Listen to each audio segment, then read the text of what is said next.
mampir dekat di Laku Lumai, Puncak Batu Dua. Jadi dalam perjalanan rupanya tiap-tiap batu yang dipecahkan dari mesin kita temui di sudut berjalan kate ko. Ada batu terluang di dalam. Kayaknya bentuk gua lah. Bentuk gua kete. Kita lihat suasana dalam. Bentuknya. Tuh. Siap tak misi dah? Wah. Ada gua.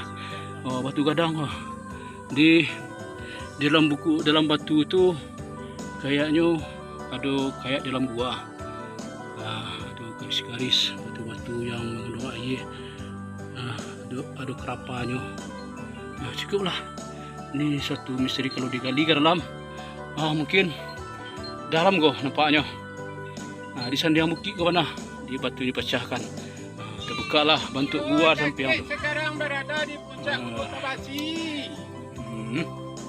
Masya-Allah. Subhanallah. Alhamdulillah.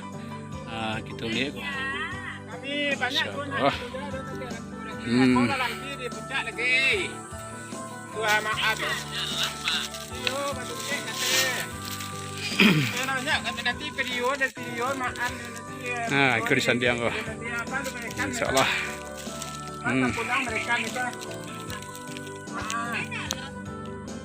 Ibu-ibu lagi melihat ada goa di puncak Bukit Tabasi. Indah di dalamnya. Indah di dalamnya. Coba cari.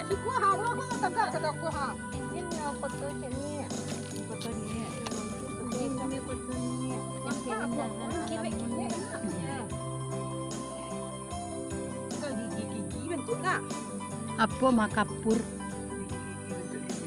Kayak giginya. Iya.